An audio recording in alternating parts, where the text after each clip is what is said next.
most welcome to the Counsellor Convos podcast. I'm Sheila McMahon. For those of you who don't know me already, I'm a registered qualified mental health counsellor. And joining me at the moment is the lovely Aid. Aid, if you'd like to introduce yourself, please.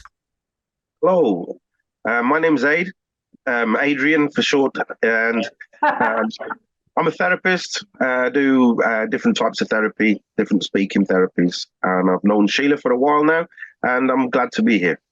Yeah, absolutely. We're delighted to have you, Aid. So we're talking about men's mental health. And I know you've had a lot of experience both personally and professionally. So feel free to share whatever you want to share. What's your thoughts about men's mental health in general? Men's mental health. Well, first of all, I like to call it men's mental ill health. Okay. Ill health is because when it's healthy, we don't talk about it. We don't need to talk about it. We only talk about it when it's ill health, when we're missing our health. So I like to give it a big label and say yes, because that gives it acknowledgement. And that's mainly the problem I find with men. They don't acknowledge weakness. The stigma about it. We come from a generation, particularly my generation, where you kind of knuckle down, get on with it, man up. And weakness is what you're portraying when you're saying I have mental ill health. Yeah, and you're saying about kind of generational behaviours. Is that what you kind of have experienced, Age? Is that comes from generational behaviours, that it's seen as a sign of weakness for men just to say if they're struggling, if they're feeling a bit ill with their mental health? Yeah, we have a system of stigma with mental ill health across the board, but men's mental ill health is pretty unique because it's never existed before. Statistically, we would be the last people in the queue to get ourselves fixed when it comes to what's available to us. Yeah, absolutely. It's almost like it just wasn't talked about through the generations. So it's just a case of, crack on, get on with it. It just wasn't acknowledged. And when we think about it, our mental health is exactly the same as our physical health. 100%. I always say, old adage, everything physiological is equally an opposite mental and neurological, because if you're sick mentally, you will start to demonstrate physiological symptoms. If you're sick physiological long term, you'll start to demonstrate mental health illness.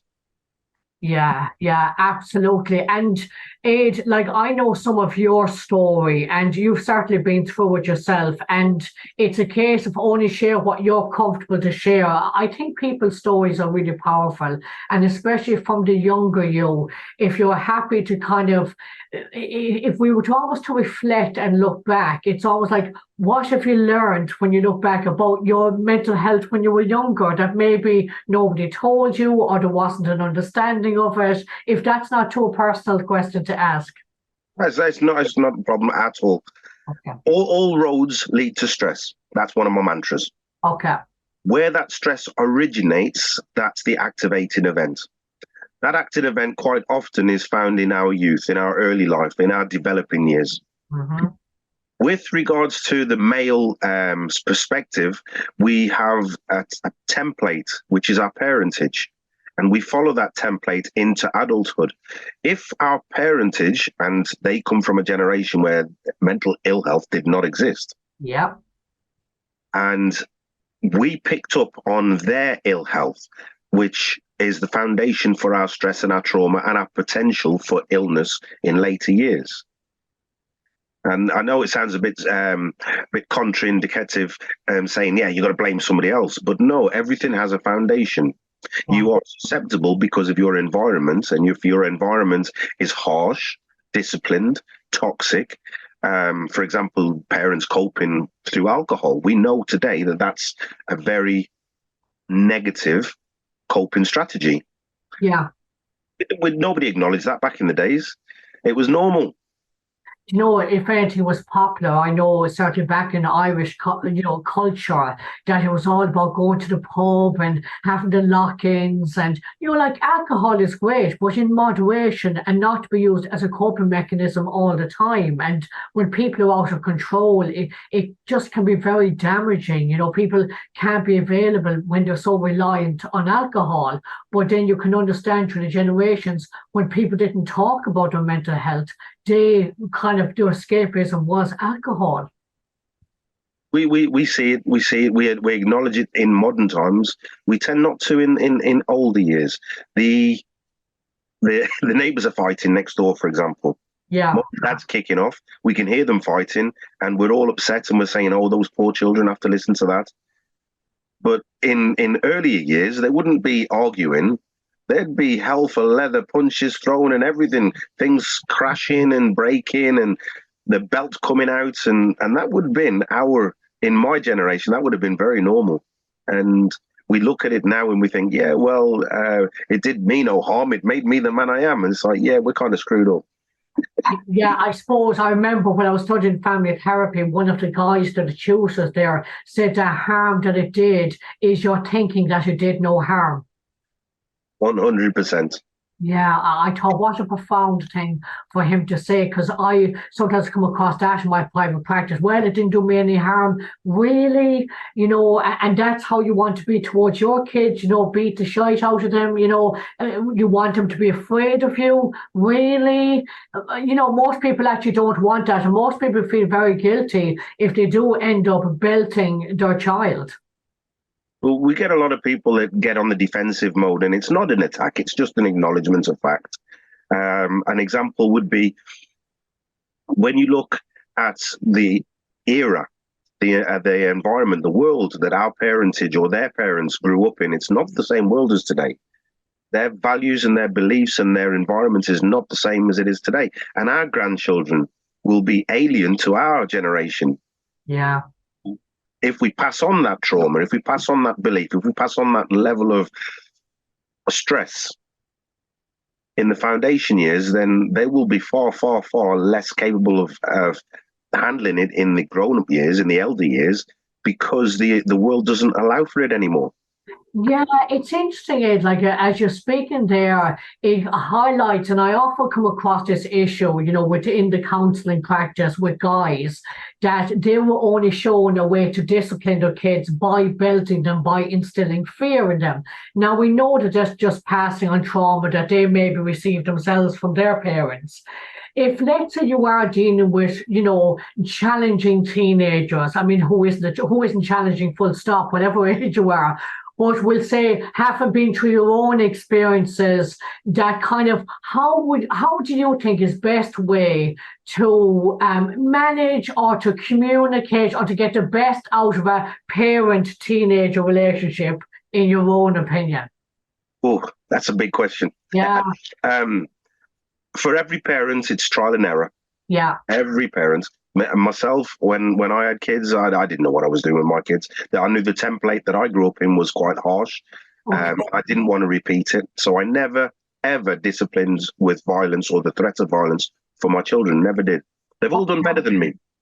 They've all turned out way better than I ever did. So, Ed, what did you do then? Because that was what you were taught, that behaviour, you modelled that behaviour from your parents, very harsh upbringing, as you say. You chose not to do that to your kids. So what did you do differently? What did you do instead? Now, what I did, and this is interesting because in the modern age, that would be classed as a form of abuse as well. Okay. I withdrew love. Okay. I literally said, I don't want to see you. I don't want to talk to you. I don't want anything to do with you. Go away. Get away from me. And my little girls, they would cry. That would be the worst thing ever I could do to them. Okay. And I thought that was valid because I wasn't using violence. But today, that's quite harsh as well. And because we know today that in future generations, in future years for those children will have an adverse effect.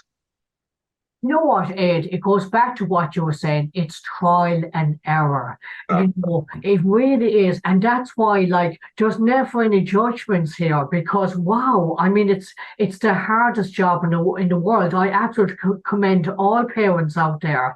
That and it's for you, Ed, like you didn't want to use the violence approach, understandably so. So then withdrawn love. I mean, you could look at that from different perspectives of kind of like, okay, if things aren't working out, you're not going to engage, you're not going to escalate the situation. So there's an element of, okay, no, we're walking away from this. Maybe the way it's done mightn't have been the most healthy, but look, we're learning as we go along. But there is an element when a situation isn't working to move away from that situation, actually. So I can actually see some positives in that. Whereas, because it's very difficult for parents to know what to do and to effectively not mentally damage their kids because, it depends kind of how that is received.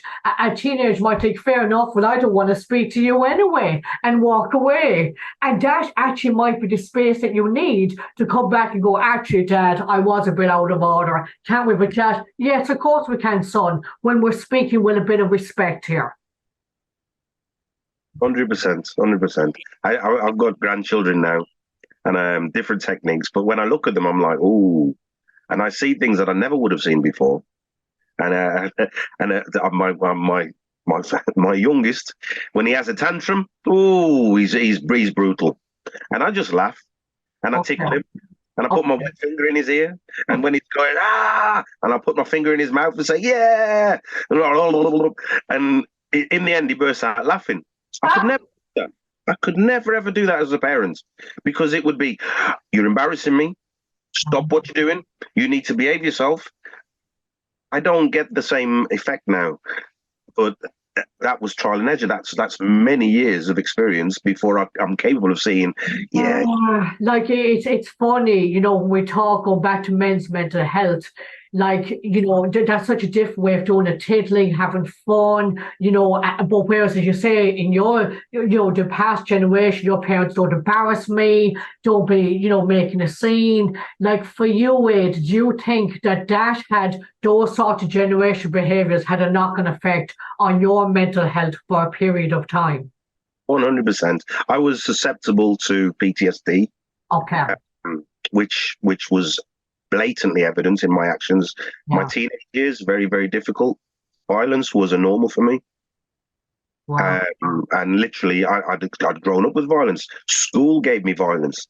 The head teacher beat the living daylights out of me in the past. When they banned the cane, they used the strop. When they banned the strop, they used the slipper. And that was the teachers. That was in my safe environment, away from the home. Wow, so like for you, then your experiences, you're getting it from all angles, and I could imagine that's going to create a very frustrated child, a very angry teenager, if you like. If you're just getting it from all angles, you can see the damage that does, and it's very sad actually because there was so much generational wise where they didn't realize what they were doing, or will knock some sense into them, will give them tough love. Yeah. We give our kids the foundation for violence in later life. If you tell a child in the formative years, the developing core programming, that violence is a tool that you can use to achieve your aim, then that is a go-to emotion later in life. When you demonstrate anger as a coping mechanism, that child will adopt anger in later years as a core and go-to emotion. And it's like, wow, but do you realize where this came from? This is just me? This is not actually. This is generational. Yeah. Yeah, the stuff you're saying, Ed, it's really poignant, and I could imagine, different listeners hearing this, especially teenagers themselves, that sometimes they're feeling very angry and they don't know why, and sometimes it can be the parental approach.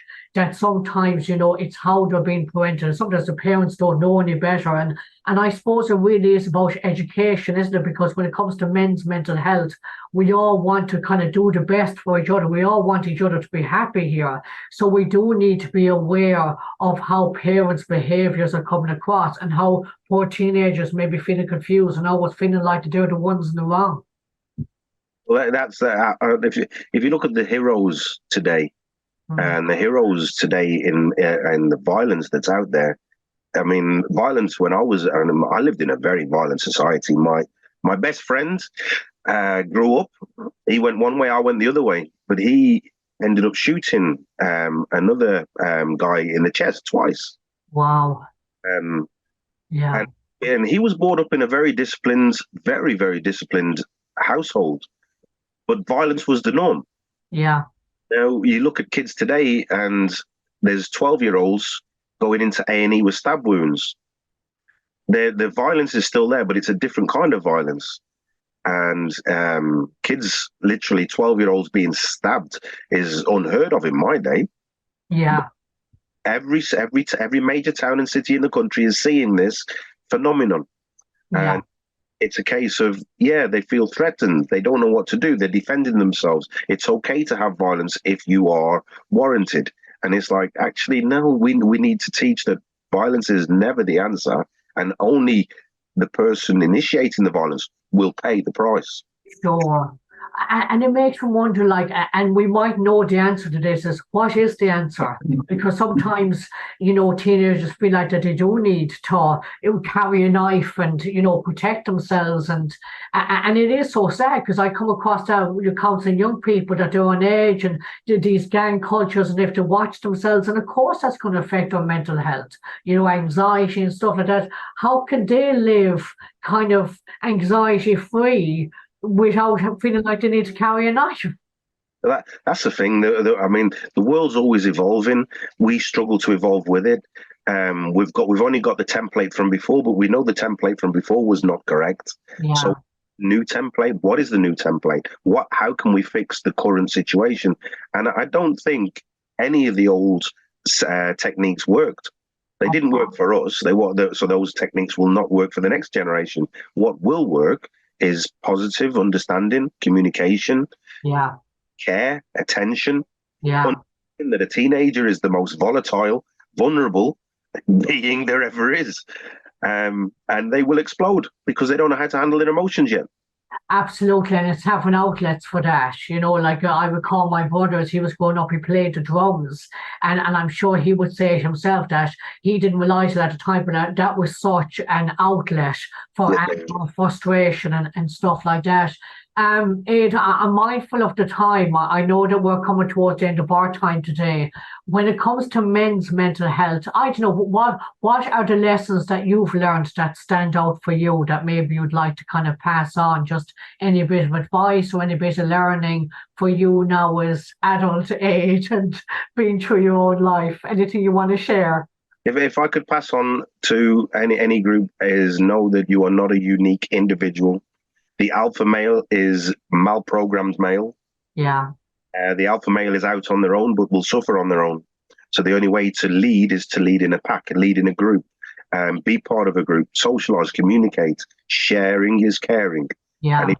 And if you can listen enough, because that's what communication is, listening more than talking, you will actually understand that there are way, way, way many more suffering with the same problems that you're suffering from. All you have to do is just step out of your comfort zone to listen. Wow, Ed, fantastic speaking with you. Thank you so much for your time today, Ed. Really appreciate it. And I hope that listeners get in touch and let us know their thoughts, because I believe we're all learning this trial and error as we go along. So, Ed, thank you so much, and enjoy the rest of your day. Thank you, Sheila. Bye-bye. Thank you for watching Counsellor Convos with Sheila McMahon. If you've enjoyed this video, consider subscribing to the channel.